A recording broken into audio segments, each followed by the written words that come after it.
Sir earnings per share क्या होता है? एक शेयर के लिए कितनी अर्निंग्स हुई है वो होता है अर्निंग्स पर शेयर। ये कैसे निकलता है? Net profit divided by number of share outstanding.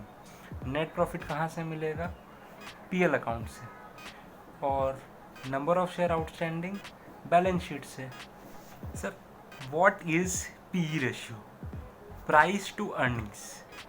Price यानी current market price divided by earnings per share. Current market price कहाँ से निकलेगा? एक्सचेंज डेटा से। और अर्निंग्स पर शेयर कहाँ से निकलेगा? ईपीएस, इसके पहले बताया, वही वाला ईपीएस। दो प्रकार के पी रेशियो होते हैं, एक लीडिंग पी, दूसरा ट्रेलिंग पी। अब ट्रेलिंग पी क्या होता है? ट्रेलिंग पी यानी पिछले साल का ईपीएस यहाँ पे हम यूज़ करेंगे, यानी price divided bye previous year EPS. अब प्रीवियस ईयर ईपीएस मतलब क्या हुआ?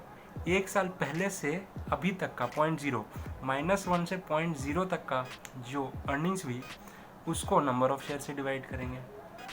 तो अभी जो रिपोर्ट होगी ईपीएस वो ट्रेलिंग में यूज़ होगा। और लीडिंग ईपीएस क्या होती है?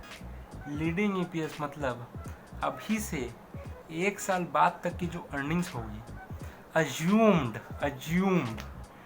उसको यूज़ करके जो ईपीएस निकलेगा उसको हम प्राइस से डिवाइड करेंगे। Justified EPS.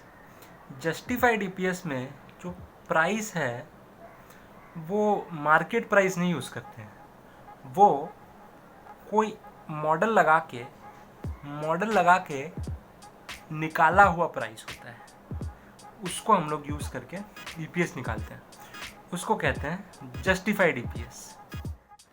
पी रेशियो के बाद अब हम लोग देखते हैं P by P ratio.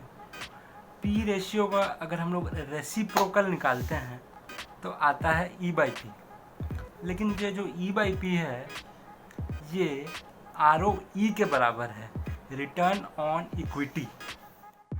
Return on equity का फॉर्मूला होता है नेट इनकम बाय इक्विटी। लेकिन इस रिटर्न को डिटेल में समझने के लिए एक फॉर्मूला होता है, एक एनालिसिस होती है जिसको बोलते हैं डुपॉन्ट एनालिसिस, जिससे हमें ये पता चलता है कि किस कंपोनेंट के वजह से नेट इनकम ज़्यादा है या कम है।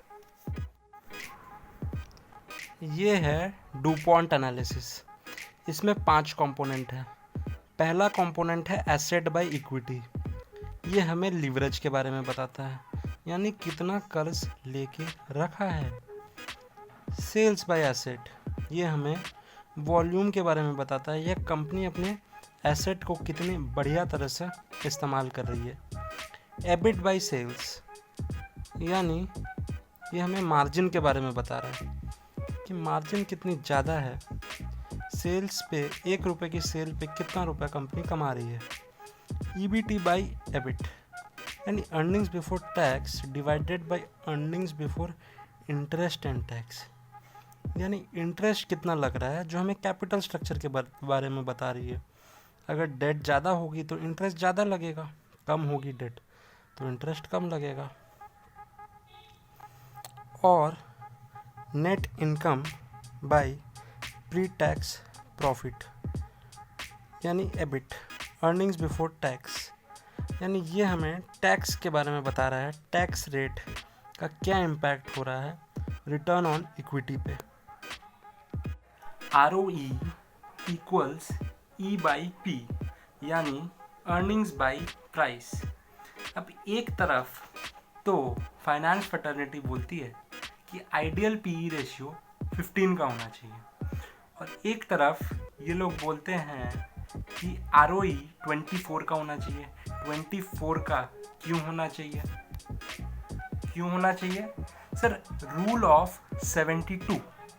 आपको जितने साल में पैसा डबल करना है उसको आप 72 से डिवाइड कीजिए, और जो आंसर आएगा उतनी रिटर्न आपको हर साल कमानी है, तब आप अपने डिज़ायर्ड नंबर ऑफ ईयर्स पे पैसा डबल कर पाएंगे। अब आप किसी भी इन्वेस्टर से पूछिए, जब कोई ऊबर की गाड़ी खरीदता है या कुछ भी इन्वेस्टमेंट करता है, उसको कितने साल में अपने पैसे वापस चाहिए होते हैं? 3 साल में। तो 3 साल में वापस लेने के लिए ROE कितना होना चाहिए? 24 का।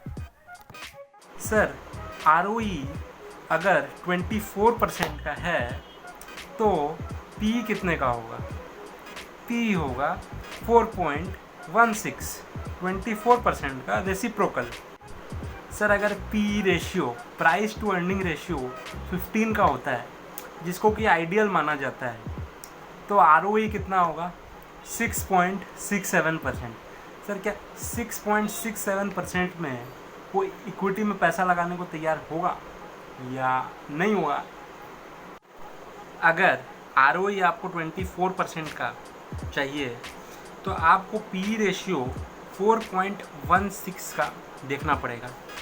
तो आप निफ्टी में 1800 से ज़्यादा के लेवल पे इन्वेस्ट नहीं करेंगे, ठीक है ना सर?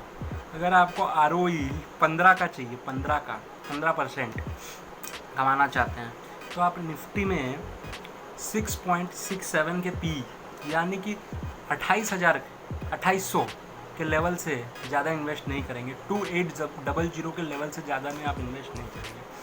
अगर आपको केवल 7% यानी एफडी जितना भी कमाना है और निफ्टी का P 15 का है, तो तब भी आप एफडी जितना भी कमाने की आपको अगर इच्छा होगी तो आप निफ्टी में 6500 के ऊपर इन्वेस्ट नहीं करेंगे। एक फैक्टर जिस पे हमने बात नहीं की वो है ग्रोथ, जिसके बारे में हम अगले वीडियो में डिटेल से बात करेंगे, और उसमें गॉर्डन ग्रोथ मेथड और उसमें ग्रोथ की वैल्यू और उसके साथ P रेशियो का रिलेशन और बाकी अन्य अकाउंटिंग रेशियोज पे बात करेंगे। धन्यवाद।